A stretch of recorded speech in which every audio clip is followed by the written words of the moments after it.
나는 박순자라고 해요. 사람들은 나를 순자 어머니라고 부르지. 그 말도 좋지요.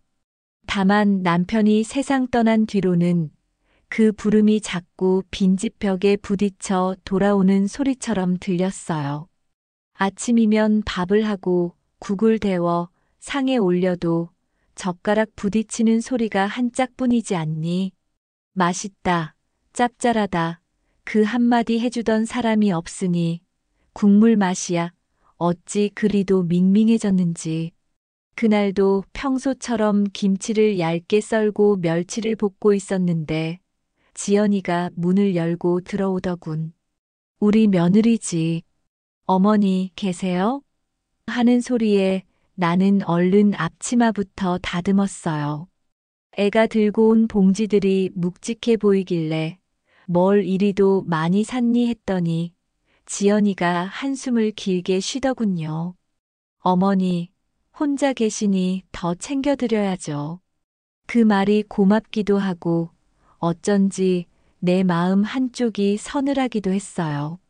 사람이 너무 오랜 빈집에 살다 보면 누가 문을 두드리는 소리만으로도 울컥할 때가 있거든. 지연이가 상을 차리자고 해서 소반을 거실로 옮겼지요. 김을 구워 밥 위에 올리고 된장국을 덜어주고 얘가 사온 귤을 까서 접시에 담았어요. 그러다 지연이가 어렵지 않은 목소리로 말을 꺼냈어요. 어머니, 좋은 분이 계세요. 그냥 말동무가 되어드릴 수 있는 분이요. 차라도 한잔 하시라고. 나는 처음에 피식 웃었지. 내 나이에 무슨 소개냐고. 그래도 지연이가 진지해서 차 한 잔이면 뭐 어때 하고 고개를 끄덕였어요.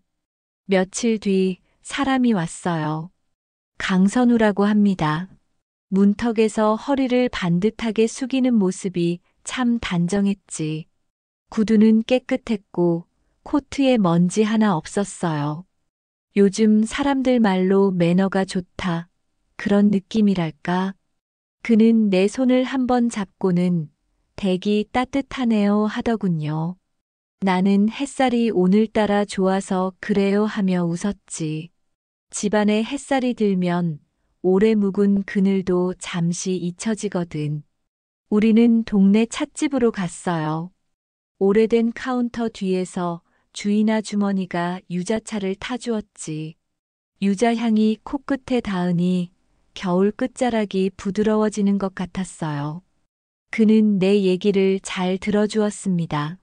남편 얘기, 젊은 날 얘기, 시장에서 흥정하던 얘기. 중간에 끼어들지 않고 필요한 자리마다 그랬겠네요 하고 짧게 받쳐주더군요. 말이라는 게 길게 많이 한다고 깊어지는 게 아니더라고. 맞는 데에 맞는 말 하나면 마음이 툭 하고 열릴 때가 있어요. 그날 집에 들어오는 길에 그는 도로 옆 매화가지를 한참 올려다보았어요. 꽃눈이 많이 맺혔네요. 나는 처음엔 뭔 소린가 했다가 가지 끝 자잘한 동그라미들을 보았지요. 저게 꽃눈인가 보네. 곧 펴요. 그는 확신하듯 고개를 끄덕였고 나는 그 말이 괜히 좋았어요. 무언가 곧 필 거라는 예고, 그런 걸 누가 내게 해준 적이 있었나 싶었거든. 그 뒤로 가끔 만났어요. 그는 내 말동무가 되어 주었고 나는 그의 듣는 귀에 고마움을 느꼈지요. 시장에 함께 가서 물을 고를 때면 이건 물이 많고 이건 단단합니다 하며 손끝으로 알려주더군요. 나는 오래전 남편하고 장 보던 날들을 떠올렸지. 그이는 물을 손등에 탁탁 두드리며 소리를 들어 단맛을 골랐거든. 장날은 늘 시끌벅적하지. 좌판에 삶은 국수가 김을 뿜고 갓 구운 어묵 냄새가 코로 훅 들어오고 볶은 깨소금이 종이봉투 속에서 바스락거렸어요. 선우는 그 소란 속에서도 내 걸음을 딱 맞춰주었어요. 빨리 가자고 재촉하지 않고 느리다고 먼저 가버리지도 않는 사람이었어요. 어느 날은 집 라디오를 만지작거리더니 배선이 낡았네요 하며 살짝 고쳐주었어요. 그 라디오는 남편이 평생 아끼던 거였지. 노브를 돌리자 잡음 끝에 트로트가 맑게 잡혔어요. 그 순간 나는 엉엉 울어버렸지. 참 별것도 아닌데 눈물이 나더라. 선우는 무릎을 낮추고 조용히 앉아 있었어요. 괜찮습니다. 라디오는 원래 오래 갈수록 소리가 깊어져요. 그 말이 얼마나 고마웠는지 몰라요. 오래된 것의 가치를 알아주는 사람, 그 한마디가 내 등골을 따뜻하게 덮어주었거든. 손주 민준이도 한 번 마주쳤어요. 학교 끝나고 들렀다가 아파트 앞에서 선우를 보고 공처럼 굴러들어왔지. 안녕하세요. 민준이는 싱겁게 인사하고는 아저씨가 들고 있던 종이봉투를 힐끗 보더니 이건 뭐예요? 물었어요. 귤. 선우가 대답하자 민준이가 빙그레 웃더군요. 할머니 귤 좋아요. 나는 그 말이 너무 예뻐서 귤을 까서 작은 손에 쥐어줬지. 아이가 귤을 먹는 동안 선우는 작은 목소리로 아이들이 할머니 좋아하면 집에 봄이 빨리 와요라고 했어요. 그 말이 그날 내 등허리를 펴게 했지요. 그렇게 시간이 흘렀어요. 어느 날은 동네 공원 벤치에 나란히 앉아 늦은 햇살을 쐬었어요. 벚나무 가지가 아직은 앙상한데 그 아래서도 사람들은 웃고 사진을 찍더군. 선우가 물었지요. 젊은 날 사진 있으세요? 나는 가만히 웃었어요. 사진이 뭐가 있겠나. 돈도 없고 여유도 없던 시절이었지. 그랬더니 그가 말하더군요. 다음에 사진관에 가죠. 찍는 날부터 젊은 날이 다시 생기기도 합니다. 사진 한 장이 젊음을 되돌린다는 말, 그게 참 근사했어요. 나는 고개를 끄덕였지. 외려 부끄럽고 어색한데도 내 안 어딘가가 그 말을 오래 붙잡아 두더군요. 집에 돌아오는 길, 나는 알록달록한 종이 비행기를 주었어요. 누가 접어 던진 건지 바람에 구석까지 밀려가 있더군. 펼쳐보니 삐뚤빼뚤한 글씨로 힘내세요라고 적혀 있었어. 별것 아닌데 가슴이 콕 하고 찔렸지요. 나는 그 종이 비행기를 책장 위에 올려두었어요. 눈에 잘 띄는 자리에. 누가 나한테 그런 말을 해준 건 참 오랜만이었거든. 그날 밤 나는 남편 사진 앞에 앉아 조용히 말했어요. 여보, 오늘은 웃는 연습을 했다. 나도 모르게 입꼬리가 올라가더라. 알겠니? 웃음도 근육이라 그랬어. 오래 안 쓰면 굳고 자주 쓰면 부드러워진다더라. 그날은 잠이 잘 왔어요. 베개가 덜 차갑고 이불이 좀 더 무거운 듯 포근했지. 이튿날 아침에는 시장길이 유난히 환했어요. 선우와 나란히 걸어가던 중 그는 갑자기 발걸음을 멈추고 옛 간판을 바라보았지요. 벗겨진 페인트 사이로 영림사진관이란 글씨가 비쳤어요. 여기 아직 남아있네요. 그의 말에 나는 마음이 벌렁거렸어요. 오늘 그냥 들어가 볼까? 그러죠. 우리는 문을 밀고 들어갔지요.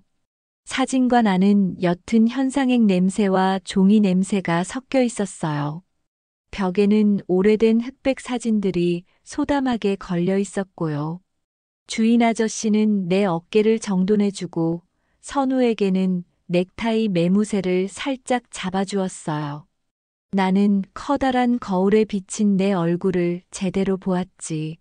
주름이 나이만큼 깊었고 눈가엔 작은 빛이 고여 있었어요. 셔터 소리가 짧게 2번 울렸지. 집에 돌아와 사진을 기다리며 끓인 보리차가 어찌나 맛나던지. 다 식도록 놔두었다가 다시 데워 마셔도 그 맛이 변치 않더군. 사진이 나온 날 우리는 종이봉투를 사이에 두고 마주 앉았지요. 먼저 보세요. 그가 권해서 나는 조심스레 한 장을 꺼냈어요. 흑백 사진 속 나는 조금 더 곱게 서 있었고 입가에는 아주 작은 웃음이 있더군요. 괜찮네. 내가 말하자 그는 말없이 고개를 끄덕였어요. 그때 내 안에서 낡은 시계 하나가 다시 움직이기 시작했어요. 멈춰있던 태엽이 바짝 감기며 또 하루를 돌려보내줄 것만 같았지. 이런저런 날들이 이어졌어요. 비 오는 날에는 같이 우산을 쓰고 근처 카페에 가서 따뜻한 빵을 나눠 먹었고, 맑은 날에는 강변길을 조금 걸었어요. 그가 내 속도를 정확히 기억해 준다는 게 참 놀라웠어요. 나는 왼쪽 무릎이 후들거리면 약간 발을 밀어 끌 듯 걷는데, 그럴 때면 그는 대화를 잠깐 멈추고 길가 벤치를 찾아 앉았어요. 말로 묻지 않아도 상대의 몸이 하는 말을 알아듣는 사람이 있더라고. 어느 저녁 손주 민준이가 와서 숙제를 하고 갔어요. 교과서 사이에 낙엽 하나를 꽂아두었더군. 초록빛이 거의 다 빠졌는데도 인맥은 또렷했어요. 민준이가 가고 난 뒤 선우가 그 낙엽을 조심스레 들여다보며 저건 가을의 지문 같네요 했어요. 나는 피식 웃었지. 그 말이 어린애가 찍어놓고 간 지문처럼 내 가슴에 남았거든. 작은 것에도 이름을 붙여주는 사람과 있으면 세상이 조금 덜 허전해져요. 밤이면 나는 창문을 조금 열어두었어요. 어둠이 들어오지 않게 커튼을 치되 바람이 지나가도록 틈을 남겼지요. 어둠과 바람 사이 적당한 선을 찾는 일이 그 즈음 내 일과가 되었어요. 나도 모르게 중얼거렸지. 요즘은 내가 나를 덜 미워한다. 그건 설레임이라 하기엔 조심스러운, 그렇다고 무심하다 하기엔 너무 따뜻한 감정이었어요. 내가 오래 붙잡아 두고 싶던 건 그 사람이 아니라 내가 웃을 줄 아는 나였거든. 이듬주 토요일, 그는 오래 묵은 무쇠 손잡이를 가져와 내 부엌문에 달아주었어요. 손잡이를 잡으니 묵직하면서도 미끄럽지 않았고 문 여닫는 소리가 한결 부드러워졌지요. 아침마다 문이 끼익 소리를 내서 싫었다 했더니 그는 이제는 안 그럴 겁니다 하고 웃었어요. 나는 그 손잡이를 쓰다듬으며 고맙다는 말을 여러 번 했지요. 맞아요. 살다 보면 문 하나 제대로 닫히는 일이 사람을 살게 하더라. 날마다 지나치는 것들이 우리가 견디는 방식을 바꿔주잖아. 그날 밤 남편 사진 앞에서 나는 작은 절을 했어요. 여보, 오늘은 문소리 하나가 날 살렸다. 그렇게 말하고 등을 돌았더니 거실이 전에 없이 넓게 느껴졌어요. 빈집이 아니라 여유가 된 것 같았지요. 내가 다시 사람을 들릴 준비가 된 건지 아니면 내 마음이 움직일 준비가 된 건지 그건 아직 몰랐어요. 다만 알겠는 건 그가 내 삶에 들어온 뒤로 나날이 조금씩 따뜻해졌다는 거였어요. 여기까지가 그 사람을 처음 만나고 지낸 내 봄이에요. 햇살이 방바닥을 길게 긋고 지나갈 때 나는 가끔 생각했어요. 이 정도면 괜찮다. 더 바라지 않아도 된다. 사람의 행복이란 게 대개 그렇게 오더라고. 크게 울리지 않고 옆자리를 조용히 덮이는 온기로. 둘이서 차를 마신다 해도 나는 늘 유자차를 시켰고 그는 대개 둥글레 차를 시켰어요. 우리 둘이란 이름조차 어색한 사이였지만 웃음의 박자만큼은 잘 맞았지. 그가 얘기를 길게 끄는 법이 없었거든. 오래된 일은 오래된 대로, 새로웠던 건 새로웠던 대로 그 자리에 놓아두도록 도와줬어요. 어느 날은 나한테 물었지. 젊을 때 가보고 싶었는데 못 가본 곳이 있으세요? 나는 잠시 생각하다가 아무 말도 하지 못했어요. 그 질문이 낯설었거든. 우리는 늘 해야 하는 일만 쫓았지. 가고 싶은 곳을 입 밖에 꺼내본 적이 별로 없었지. 대신 이렇게 말했어요. 강 건너 벚꽃길. 버스에서 보기만 했지. 걸어본 적은 없네. 그러자 그는 그 주말에 손수건을 챙겨와 내 손에 쥐어줬어요. 먼지 앉으면 닦으시라고요. 나는 그 작은 배려에 목이 메었어요. 나를 어디 가고 싶은 사람으로 본다는 것 자체가 오래된 위로였거든. 우리는 벚꽃이 아직 피지 않은 길을 걸었어요. 가지 끝마다 아주 작은 점들이 돋아나 있었지. 이게 열흘이면 핀다. 그는 그렇게 말했어요. 나는 열흘이요? 하며 웃었지. 기다릴 수 있는 날짜가 생긴다는 건 어제와 다른 내일이 있다는 뜻이더라고.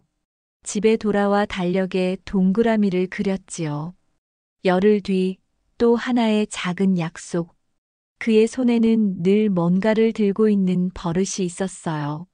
종이봉투, 책, 열쇠, 손수건. 빈손으로 서 있는 법이 드물었지. 그래서인지 문을 열 때, 의자를 당길 때, 물컵을 건넬 때, 모든 동작이 조심스러웠어요. 나는 그 조심스러움이 좋았어요. 어수선한 세상에서 조심을 잃지 않은 사람, 그런 느낌이었거든.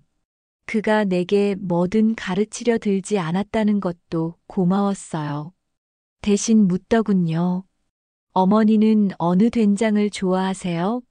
나는 우리 동네 장터에서 사던 구수한 된장을 말했어요. 그는 그 다음 장날에 내 손을 끌고 진짜 그 집으로 갔지요. 할머니가 퍼주는 된장 한 대박을 받아들고 나는 웃음이 나왔어요. 이 맛이요. 집에 돌아와 된장찌개를 끓여 그에게 한 그릇 퍼주었지요. 그는 조용히 다 먹고는 국물 끝이 깊네요 하고 말했어요. 칭찬이란 게 요란할 필요가 없어요. 깊다. 그 한마디면 되지. 손주 민준이는 아저씨를 좋아했어요. 아저씨, 종이 비행기 접을 줄 알아요? 민준이가 묻자 그는 고개를 끄덕였어요. 새처럼 날기보다 길을 잘 찾게 접어야 해요. 그러고는 손바닥 위에서 종이를 반듯하게 쓸어 접더니 현관에서 날렸지요. 종이 비행기가 거실을 돌아 부엌 문턱에 살포시 내려앉았어요. 민준이는 소리내어 웃었고 나는 그 웃음소리만으로 하루가 환해졌어요. 아이가 돌아간 뒤에도 나는 그 비행기를 한참 바라보았지요. 사람 마음도 저렇게 부드럽게 날아가면 좋겠다. 벽에 부딪혀 찢어지지 않고. 봄비가 오던 날에는 라디오 대신 레코드를 틀었어요. 남편이 젊을 때 사두고 거의 듣지 못한 반짝반짝한 판. 먼지를 털고 바늘을 올리니 첫 음이 참으로 서툴게 나왔어요. 금세 제자리를 찾더니 방 안이 잔잔해졌지요. 나는 소파 등받이에 등을 기대고 눈을 감았어요. 그가 말했어요. 음악이 오래 가려면 사이사이 쉼표가 필요하대요. 쉼표라. 나는 내 삶의 쉼표를 제대로 찍어본 적이 있었나 싶었지.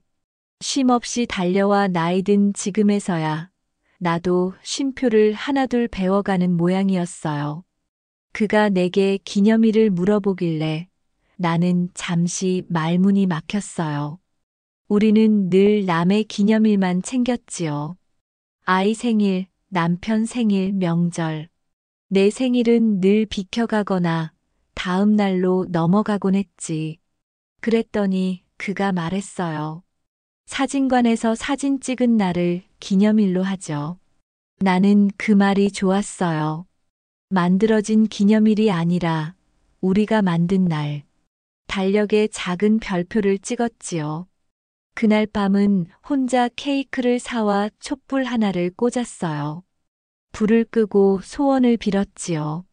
내가 나를 미워하지 않게 해달라고. 별것 아닌 소원인데 그 조그만 불빛이 방 안을 한번 환히 비추고 사라지는 걸 보며 나는 알았어요.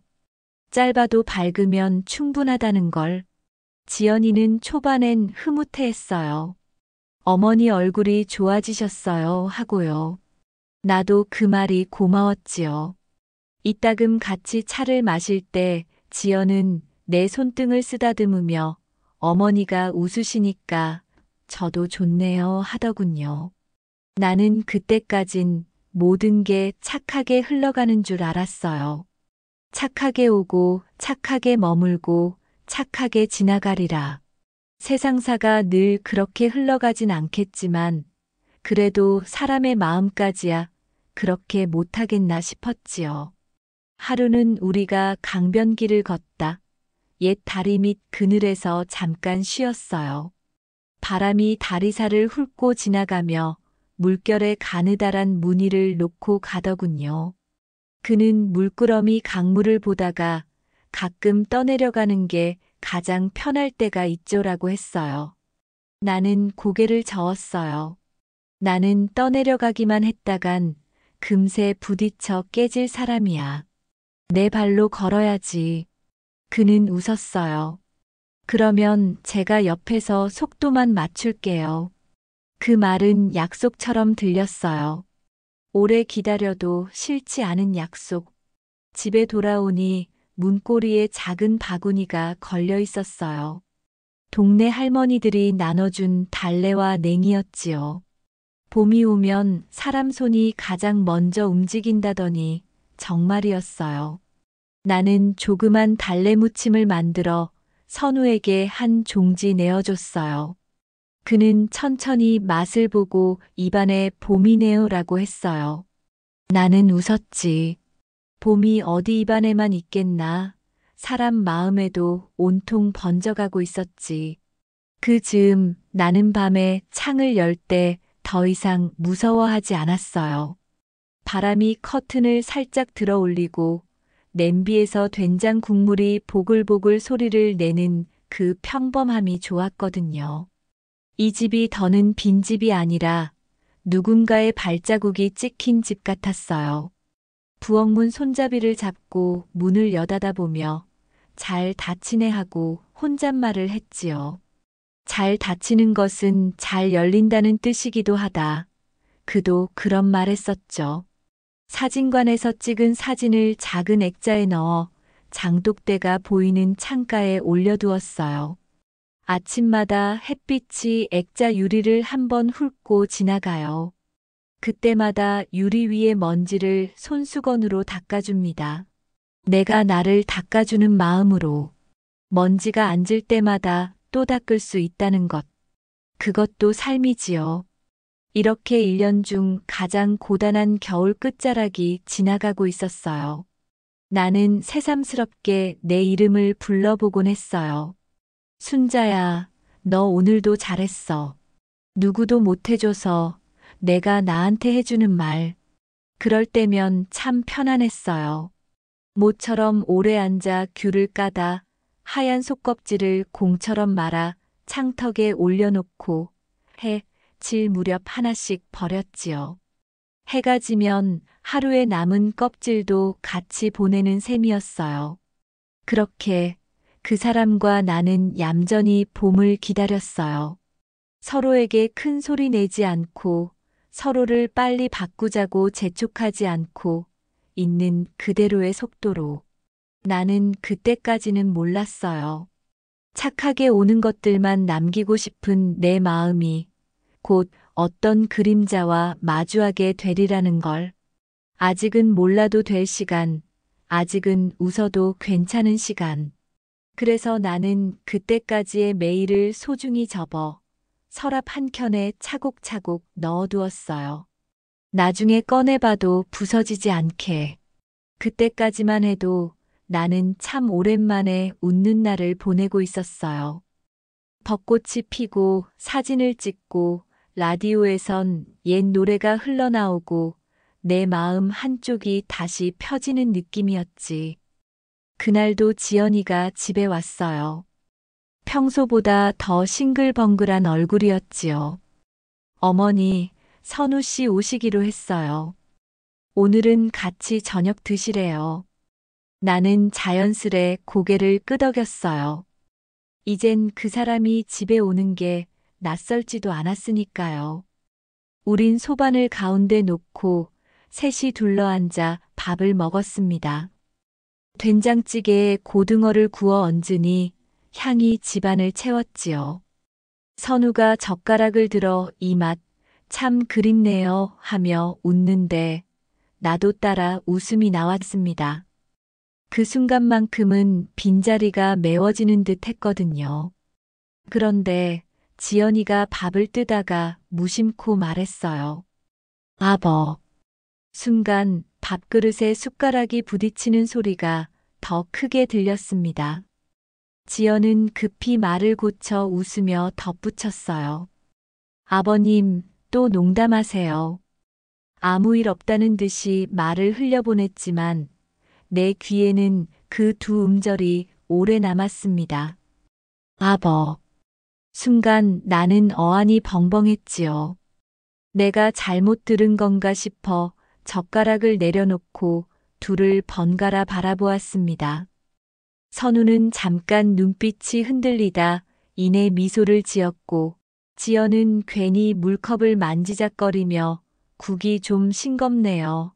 소금 좀 더 넣을까요? 하고 말을 돌렸습니다. 나는 아무 말도 하지 않았습니다. 그 자리에서 따져 묻고 싶은 마음도 있었지만 괜히 내 입에서 흘린 말이 화살이 되어 나한테 돌아올까 두려웠거든요. 대신 그저 찌개 국물을 한 숟갈 뜨고 괜찮다. 짭짤하다 하고 웃어 넘겼습니다. 그날 밤 남편 사진 앞에 앉아 나는 오래도록 생각했습니다. 내가 잘못 들은 걸까? 아니면 저 애가 그 사람을 아버지라 부른 걸까? 귀가 스스로 되감기듯 그 장면만 자꾸 재생되었어요. 다음 날 아침 부엌에서 그릇을 닦으며 스스로에게 말했지요. 순자야, 아직은 모르는 일이다.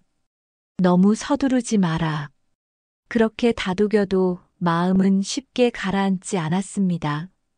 아무렇지 않은 듯 선우를 맞이해도 그의 손짓 하나, 눈길 하나마다 자꾸만 의미를 찾게 되더군요. 그는 여전히 친절했고 내 말에 고개를 끄덕이며 잘 들어주었지만 나는 이제 예전처럼 마음을 놓지 못했습니다. 이웃 영숙이를 만났을 때도 괜히 물어봤어요. 사람이 말하다가 다른 호칭이 툭 튀어나오는 일 있잖니? 영숙이는 고개를 갸웃하더니 사람 속에 묻혀있는 게 순간 비치는 거지. 술김에도 졸린 김에도 마음속이 드러나는 법이야 하고 말하더군요. 그 말이 내 가슴을 콕 찔렀습니다. 집에 돌아와 선우가 놓고 간 작은 손수건을 접으며 나는 중얼거렸습니다. 아버, 그 한마디가 왜 이렇게 무겁게 들리니? 손수건 천이 얇고 부드러워서 접으면 접을수록 안에 주름이 늘어나듯 내 마음도 자꾸 구겨져 갔습니다. 그날 이후 나는 눈으로만 두 사람을 살폈습니다. 아직은 말할 때가 아니라고 내 마음이 알려주고 있었거든요. 하지만 그 작은 균열 하나가 내 안에 오래된 불안을 깨우기 시작했습니다. 사람 마음이란 게 참 간사해요. 그저 스쳐 지나간 한마디가 가슴에 돌덩이처럼 박히면 아무리 애써 떨쳐내려 해도 쉽게 사라지질 않지요. 나는 그날 이후로 며느리 지연의 입에서 흘러나온 그 아버 소리가 자꾸 귓가를 맴돌았습니다. 처음 며칠은 일부러 못 들은 척했어요. 사람은 누구나 말실수 할 수 있지 않나. 그럴 수도 있지. 스스로 합리화를 했지요. 그런데 말이란 게 그냥 미끄러져 나온 건지 아니면 속 깊은 데서 흘러나온 건지 들은 사람 귀에는 다르게 남는 법이더라고요. 선우가 집에 올 때마다 나는 괜히 그의 손동작을 유심히 보게 됐습니다. 젓가락을 잡을 때, 종이를 다룰 때, 심지어 물컵을 놓을 때까지도 말이에요. 이상하게도 그는 늘 무언가를 접거나 정리하려는 습관이 있었습니다. 명세서 끝자락을 삼각형으로 접었다가 펴고 티슈를 두어 번 고르게 맞추더니 다시 모서리를 맞추고 처음에는 깔끔한 사람이라 생각했는데 보다 보니 그 버릇이 낯설지 않더군요. 예전에 동네에서 떠들썩했던 일이 있었거든요. 공사판에서 돈을 떼먹고 달아난 사내가 있었는데 그 사람도 늘 영수증을 접어 손에 쥐고 다녔다는 소문이 돌았지요. 에이 설마 같은 사람이겠어. 나는 고개를 저으면서도 마음은 자꾸 옛 기억으로 기울었습니다. 어느 날은 이웃 영숙이가 김치를 가져다 주며 내 집에 앉았어요. 그의 특유의 빠른 혀로 이런저런 이야기를 풀어놓다 말고 불쑥 이런 말을 꺼냈습니다. 순자야, 내 며느리랑 같이 다니는 그 양반 말이야. 어디서 본 듯한데 손버릇이 참 낯익더라. 나는 일부러 태연한 척 물었지요. 손버릇이 어때서? 글쎄, 종이만 잡으면 꼭 삼각형으로 접었다 펴고 내 눈에는 예전에 문제 일으키던 그 강씨 같아 보이던데. 물론 사람 헷갈릴 수도 있지. 하지만 말이야, 사람 습관이란 게 잘 안 바뀌거든. 그 순간 내 심장이 두근거리며 쿵 하고 내려앉는 것 같았습니다. 영숙이 말은 나 혼자만의 착각이 아니라는 걸 알려주었거든요. 그날 밤 나는 오래된 사진첩을 꺼냈습니다. 남편이 생전에 찍어두었던 마을잔치 사진 한 장이 눈에 들어왔습니다. 흐릿한 흑백 사진 속에 구석자리에 서 있던 한 사내가 있었는데 고개를 약간 숙이며 손끝으로 뭔가를 접고 있더군요. 사진이 오래돼 얼굴은 뚜렷하지 않았지만 그 손끝 모양만은 어쩐지 선우와 겹쳐 보였습니다. 나는 사진을 손끝으로 쓰다듬으며 중얼거렸습니다. 설마 정말 그 사람일까? 지연이가 알고도 데려온 걸까? 다음 날 나는 모르는 척하며 선우와 마주 앉았습니다. 그는 여전히 친절했고 늘 하던 대로 차분히 내 이야기를 들어주었습니다.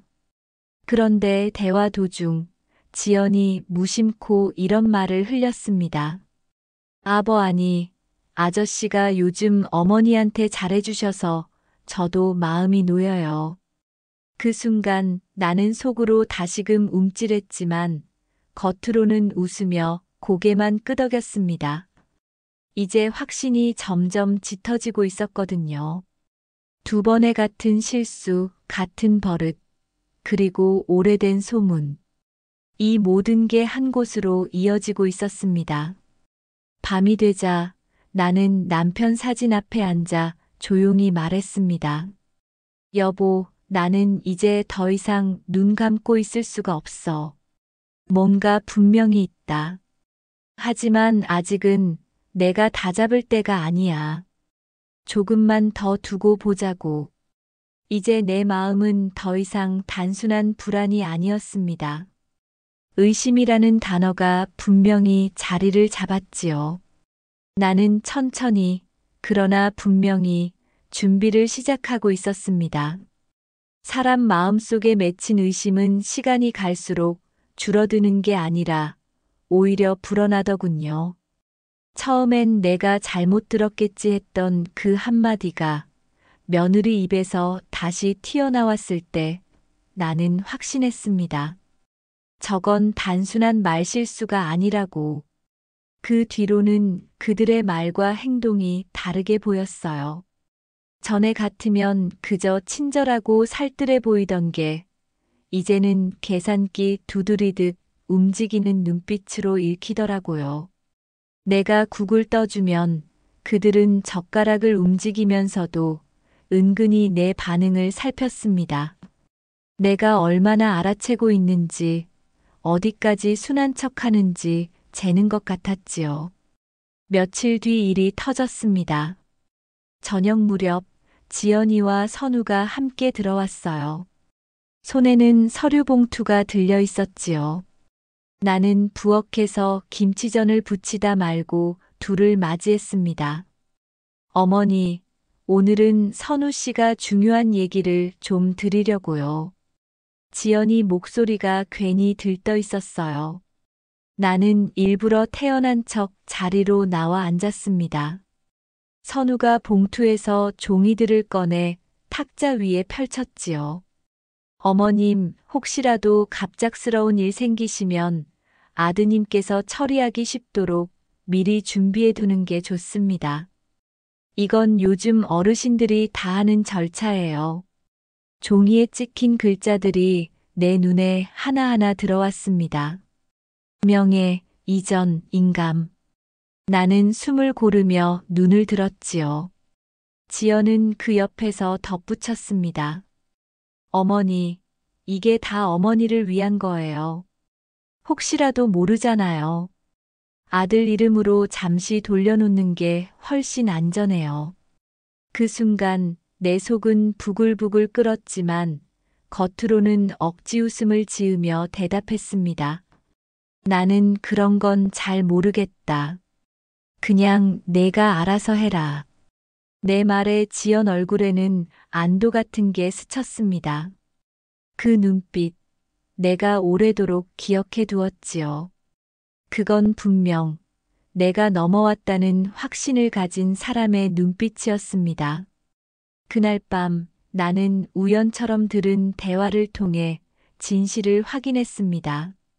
부엌에서 그릇을 닦고 있는데 방에서 지연과 선우의 목소리가 흘러나왔습니다. 아빠, 이제 곧 되겠죠? 어머니가 모르는 척 넘어가 주셨어요. 그래, 조금만 더 가면 된다. 서류만 다 마치면 반은 내 거고 나머진 내가 챙길 거다. 나는 손에 쥔 그릇을 떨어뜨릴 뻔했습니다. 이제 모든 게 분명해졌습니다. 그 남자가 지연의 친부라는 사실, 그리고 둘이 한 통속이 되어 내 재산을 빼앗으려 한다는 속내. 그날 밤 남편 사진 앞에 무릎을 꿇었습니다. 여보, 이제 알겠어. 이 사람들이 나를 얼마나 만만히 보는지. 우리 둘이 평생 모아 지켜온 집과 살림을 아무렇지 않게 가로채려 하고 있어. 내가 가만히 있을까? 아니야. 당신이 없는 세상, 내가 지켜야지. 내가 살아있는 한 절대로 빼앗기지 않을 거야. 그날 이후 나는 두 눈을 크게 뜨고 그들의 모든 행동을 살폈습니다. 그들의 말투, 걸음걸이, 심지어 밥 먹는 속도까지. 그리고 하나하나 마음속 장부에 적어 넣었지요. 나를 속인 증거, 나를 무시한 기색, 내 집을 자기 집처럼 드나드는 발자국들. 나는 겉으로는 여전히 아무렇지 않은 듯 웃었습니다. 오히려 더 순하게 굴었지요. 하지만 속으로는 불덩이가 자라고 있었습니다. 내가 한번 잡으면 절대 놓지 않을 뜨겁고 무거운 불덩이 말입니다. 며칠 뒤 지연은 나를 부르더니 시장에 같이 가자고 했습니다. 어머니, 저도 요즘 장 보는 거 배우고 싶어요. 나는 속으로 비웃으면서도 따라 나섰습니다. 시장 한복판에서 지연은 선우와 눈짓을 주고받으며 속닥였지요. 아버지, 저건 어떻게 해요? 걱정 마라. 어머니가 금방 마음 놓을 거다. 나는 일부러 귓등으로 스쳐듣는 척했지만 그 말들이 송곳처럼 파고들었습니다. 아버지라니, 이제는 대놓고 부르는구나. 집에 돌아와 부엌 창문을 열었을 때 저 멀리 놀이터에서 민준이 뛰노는 소리가 들렸습니다. 아이 웃음이 맑게 울려 퍼지는데 나는 더 이상 웃을 수가 없었습니다. 저 아이가 커서 무슨 세상을 만나게 될까? 그 엄마가 그 외할아비가 짜고 치는 이런 판 속에서 제대로 자랄 수 있을까? 내 마음은 무거웠지만 동시에 결심이 단단해졌습니다. 이제는 단순한 의심이 아닙니다. 확신이었어요. 그날 밤 다시금 들은 대화가 내 결심을 굳혔습니다. 아버지, 어머니가 도장만 찍으면 끝나요. 그래, 조금만 더 참아라. 저 순진한 얼굴 뒤에 뭐가 있겠니? 내가 설득 잘하고 있으니까 금방 될 거다. 순진한 얼굴. 그들이 나를 그렇게 본다는 말에 가슴이 와르르 무너졌습니다. 그동안 내가 순하게 웃고 고개 끄덕여 준 걸 그들은 멍청하고 무지해서 그렇다고 여긴 거지요. 나는 남편 영정 앞에 앉아 이를 악물었습니다. 여보, 당신 없는 세상에서 내가 이렇게까지 당할 줄은 몰랐어. 하지만 이제 알았으니 됐어. 내가 이 손으로 꼭 되갚아 줄게. 당신이 지켜준 살림, 내가 끝까지 지켜낼 거야. 그날 이후 나는 잠을 덜고 일어나 작은 수첩을 쓰기 시작했습니다. 두 사람의 말과 행동을 하나하나 기록했어요. 그들의 욕심과 탐욕, 거짓된 웃음 가면 뒤의 본색을 내가 손으로 꾹꾹 눌러 적었습니다. 언젠가 이 기록이 내 무기가 될 거라 믿으며 사람이 마음을 굳히면 표정부터 달라진다더군요. 나는 더 이상 흔들리지 않기로 했습니다. 며느리와 그 아비가 아무리 웃음을 섞어대도 내 속에서는 이제 단단한 벽이 세워졌지요. 나는 겉으로는 여전히 아무렇지 않은 듯 오히려 더 순한 할머니처럼 굴었습니다. 선우가 라디오를 고쳐주며 어머님, 오래된 것도 새로 소리내지요 하면 나는 그러네, 고맙네 하고 웃었지요. 지연이 옆에서 어머니, 이젠 좀 안심되시죠? 물으면 그래, 마음이 편하다 하고 고개를 끄덕여 주었습니다. 하지만 내 속은 달랐습니다. 이제는 모든 게 눈에 보였으니까요. 그날 이후 나는 작은 수첩을 들고 다녔습니다. 주머니 속에 숨겨놓고 밤마다 불을 끄고 조용히 펼쳐 그날 들은 말, 본 행동을 적었습니다. 아버지, 곧 끝나요. 조금만 더 참으면 어머니 집은 다 우리 거예요. 그런 말들이 내 귀에 들어오면 나는 그대로 손으로 눌러 적었습니다. 글씨는 삐뚤빼뚤했지만 내 마음만큼은 또렷했습니다. 그러다 하루는 일부러 멍청한 척 묻기도 했습니다. 지연아, 내가 말한 그 보험인가 뭔가 나는 잘 모르겠네. 그냥 내 이름으로 두면 안 되겠니? 그러자 지연은 잠깐 굳더니 곧장 억지 웃음을 지었습니다. 어머니, 요즘 세상은 다 준비해야 해요. 괜히 복잡해져요. 그 옆에서 선우가 덧붙였습니다. 맞습니다. 어머님은 그냥 웃으시고 도장만 찍으시면 됩니다. 그 말에 내 가슴이 철렁했지만 겉으로는 빙그레 웃으며 고개를 끄덕였습니다. 아이고, 나 같은 늙은이가 뭘 알겠어. 그 순간 그들의 눈빛에서 안도와 탐욕이 동시에 번쩍였지요. 나는 속으로 중얼거렸습니다. 그래, 마음껏 안심해라. 그래야 내가 잡을 수 있다. 며칠 뒤 일부러 이웃 영숙이를 불렀습니다. 영숙아, 나 요즘 좀 불안해.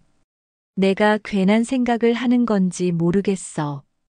그러자 영숙이는 내 손을 꼭 잡으며 말했습니다. 순자야, 내가 괜한 걱정을 하겠니? 내가 봐도 수상쩍어. 하지만 성급하게 드러내지 마. 내가 당하지 않으려면 증거를 확실히 쥐어야 해. 나는 고개를 끄덕이며 대답했습니다. 그래, 나도 이제는 준비를 하려고 한다. 그날 밤 남편 사진 앞에서 무릎을 꿇고 속삭였습니다. 여보, 이제부터는 내가 판을 짜겠다. 내가 옆에 있었으면 이렇게까지 안 했을 텐데, 지금은 내가 나를 지켜야지. 내가 살아있는 한 이 집과 우리 살림은 절대 빼앗기지 않을 거야. 나는 여전히 겉으론 순하고 어수룩한 노인처럼 보였지만 속으론 하나하나 계산을 하고 있었습니다. 먼저는 말을 아끼는 법부터 익혔습니다. 예전 같으면 지연이의 말에 바로 대꾸했을 텐데 이제는 일부러 뜸을 들이고 대답을 흐리며 반응을 살폈습니다. 그러면 두 사람은 내 눈치를 살피며 성급히 더 많은 말을 꺼냈지요. 그 말들이 고스란히 내 귀에 담겼습니다. 어느 날은 지연이 나를 앉혀놓고 말했습니다. 어머니, 저희가 다 준비할 테니 어머니는 걱정 안 하셔도 돼요. 그냥 믿고 맡겨주세요. 나는 일부러 멍하니 지연 얼굴만 바라보다가 천천히 고개를 끄덕였습니다. 그래, 네가 그렇게 말하니 그러마. 내가 뭐 알겠니? 그 순간 지연은 안도하며 선우를 흘깃 보았습니다. 선우도 작게 고개를 끄덕이며 눈빛을 주고받았지요. 나는 그 교환되는 눈빛 속에서 탐욕의 끈끈함을 보았습니다. 다음은 증인 세우기였습니다. 나는 일부러 영숙을 자주 불렀습니다. 된장찌개를 끓여 함께 먹으며 둘이 드나드는 모습을 자연스럽게 보게 했지요. 영숙아, 나 요새 애들이 자주 온다. 참 든든하다. 그러면 영숙은 눈을 가늘게 뜨며 그래, 자주 오면 좋지. 하지만 순자야, 내 눈만 믿지 말고 귀도 크게 열어. 하고 말하곤 했습니다. 나는 그 말이 위로가 되면서도 경계심을 더 굳히게 만들었습니다. 어느 날은 선우가 라디오를 만지다 내게 말했어요. 어머님, 이런 것들은 이제 버리셔야죠.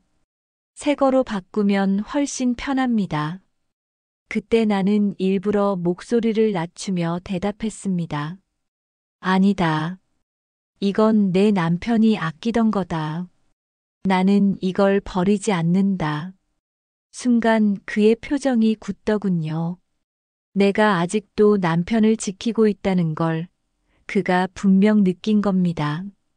나는 그 표정을 놓치지 않았습니다. 그래, 내가 노리는 건 결국 이 집의 역사와 살림이지. 하지만 내 남편이 지켜온 걸 내 손에 넘길 내가 아니다. 그날 밤 나는 수첩에 적었습니다. 선우 라디오 버리라 권유. 표정 어두워짐. 욕심 드러남. 그렇게 나는 작은 조각들을 하나하나 모아갔습니다. 며칠 후 일부러 이런 말을 꺼냈습니다. 내가 늙으니 서류라는 게 겁이 난다. 도장은 어디에 찍는 거냐? 내 말에 지연은 눈을 번쩍이며 말했습니다. 어머니, 그런 거 저희가 다 알아요. 그냥 말씀만 하시면 돼요. 선우는 그 말을 덮으며 웃었습니다. 맞습니다. 어머님은 그냥 편히 계시면 됩니다. 나는 고개를 끄덕였지만 속으로는 이렇게 중얼거렸습니다. 그래, 내가 직접 듣고 기록했으니 이제 됐다. 너희 입으로 다 말해주고 있구나. 밤이 되면 나는 더는 두려워하지 않았습니다. 오히려 두 사람의 욕심이 드러날수록 내 안에서 힘이 차올랐습니다. 남편의 사진 앞에서 속삭였습니다. 여보, 이제 내가 두려운 게 없어. 저들이 더 다급해질수록 나는 차분해진다. 내가 끝까지 지켜낼 거야. 나는 거울 앞에 서서 내 얼굴을 들여다보았습니다. 주름진 얼굴에 피곤이 서려 있었지만 눈동자만큼은 반짝였습니다. 예전처럼 슬픔에 젖어 흔들리던 눈이 아니었어요. 이제는 결심과 단단함이 그 자리를 대신하고 있었습니다. 사람이 한번 마음을 굳히면 두려움이 사라지더군요. 나는 이미 그들이 어떤 꾀를 부리는지 알았고 증거도 손에 쥐고 있었습니다. 하지만 혼자만 알고 끝낼 수는 없었지요. 속인 사람은 혼자 몰래 부끄러워하지 않습니다. 반드시 남들 앞에서 망신을 당해야 멈추는 법이지요. 그래서 나는 자리를 크게 만들었습니다. 동네 회관에서 열리는 경로 모임 날 일부러 지연과 선우 그리고 도연까지 모두 불렀습니다. 함께 밥이라도 먹자. 나는 그렇게 말했고 그들은 별다른 의심 없이 따라왔습니다. 욕심이 사람 눈을 가린다고 하더니 그 말이 딱이었지요. 회관에는 이미 마을 사람들이 모여 있었습니다. 김치, 잡채, 갈비찜이 올려진 평범한 경로 잔치 상차림. 떠들썩한 웃음소리와 숟가락 부딪히는 소리가 어우러진 자리였지만 내 속은 이미 폭풍처럼 일렁이고 있었습니다. 나는 일부러 늦게 입을 열었습니다. 충분히 사람들이 모이고 식탁 위가 풍성해진 뒤에야 나는 젓가락을 내려놓고 천천히 자리에서 일어났습니다. 오늘 이렇게 다 같이 모인 김에 내가 작은 이야기를 하나 하려 한다. 순간 회관 안은 조용해졌습니다. 모든 시선이 내게로 쏠렸습니다. 지연은 젓가락을 꽉 움켜쥔 채 시선을 피했고 선우는 애써 미소를 지으며 무슨 얘기를 하시려나 하는 표정을 지었습니다. 나는 천천히 수첩을 꺼냈습니다. 손때 묻은 작은 노트 하지만 그 속엔 그들의 욕심과 죄가 고스란히 담겨 있었지요. 이 노트는 내가 지난 몇 달 동안 적어온 기록이다. 내 앞에서 오간 말, 내 귀에 꽂힌 소리들 다 적었다. 그리고 또박또박 읽어 내려갔습니다. 아빠, 조금만 더 참아요. 서류만 끝나면 절반은 제 거예요. 도장만 찍으시면 됩니다. 어머니는 그냥 모른 척하고 계시면 돼요. 그 순간 회관 안이 술렁였습니다. 젓가락을 내려놓는 소리, 속삭이는 소리, 모두가 눈을 크게 뜨고 그들을 바라봤습니다. 지연의 얼굴은 창백하게 질렸고 선우는 식은땀을 흘리며 자리에서 벌떡 일어났습니다. 어머님, 그건 오해입니다. 제가 한 말이 아니에요. 그러나 이미 영숙이가 나서서 쏘아붙였습니다. 오해는 무슨 오해야. 내가 똑똑히 들었다. 내 입에서 아버지라고 부르는 걸 이 귀가 들었어. 그리고 내 손끝 습관, 내가 잊을 리가 있나? 내가 예전에 동네 사람들 등쳐먹고 달아난 그 강씨잖아. 사람들이 웅성거리며 서로 수군거렸습니다. 맞아. 내가 봐도 저 양반 맞네. 저 인간 때문에 우리 동네가 난리였지. 선우는 얼굴이 하얗게 질리더니 버럭 소리쳤습니다. 그래서 뭐 어쩌실 겁니까? 결국 다 가족인데 가족끼리 돈 좀 주고받는 게 뭐가 잘못입니까? 그 말에 나는 더 이상 참지 않았습니다. 탁자를 쾅 내리치며 소리쳤습니다. 가족? 가족이라 불리려면 지켜야 할 게 먼저다. 피 한 방울 섞이지 않아도 마음으로 서로를 지키면 그게 가족이지. 하지만 너처럼 욕심으로 덤비는 사람은 피가 이어졌다 해도 가족이 아니다. 내 목소리는 흔들리지 않았습니다. 내 눈빛은 단단했고 사람들은 숨죽이며 내 말을 들었습니다. 나는 수첩을 높이 들어 보이며 말했다. 이건 내 눈과 귀로 적은 진실이다. 이제는 내가 혼자 짊어지지 않는다. 모두가 보았으니 너희의 추악한 꿍꿍이는 이 자리에서 끝이다. 사람들은 일제히 박수를 쳤습니다. 옳소, 옳소. 어머니 말씀 틀린 데가 없어. 지연은 결국 바닥에 무릎을 꿇었습니다. 눈물이 얼굴을 타고 흘러내렸습니다. 어머니 죄송해요. 저도 어쩔 수 없었어요. 아버지가 힘들다 해서 저도. 나는 차갑게 말을 잘랐습니다. 힘들다고 남의 삶을 훔쳐? 내 남편이 평생 손끝으로 지켜온 살림을 그게 내가 말하는 딸 된 도리냐? 나는 며느리로 너를 믿었다. 하지만 넌 내 믿음을 팔아먹었다. 순간 도연이 자리에서 일어나 단호히 말했습니다. 지연, 선우 씨, 당분간 집에 들어오지 마. 내가 한 짓을 생각해. 아버지라는 그 사람도 다시는 우리 앞에 나타나지 마라. 회관은 숨막힐 정도로 조용해졌다가 곧 사람들의 비난과 손가락질이 쏟아졌습니다. 지연과 선우는 고개를 들지 못한 채 도망치듯 자리를 떠났습니다. 나는 회관 한가운데 서서 깊은 숨을 내쉬었습니다. 남편 사진이 떠올랐습니다. 여보, 이제 됐어. 내가 해냈어. 우리가 지킨 살림, 내가 끝까지 지켜냈어.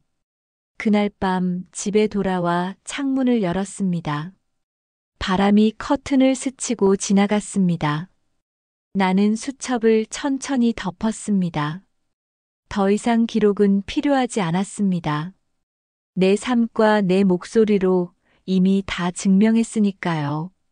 남편 사진 앞에 앉아 나는 마지막으로 속삭였습니다. 여보, 나 혼자가 아니야. 내가 날 지켰으니 이제 이 집도 다시 웃을 수 있을 거야.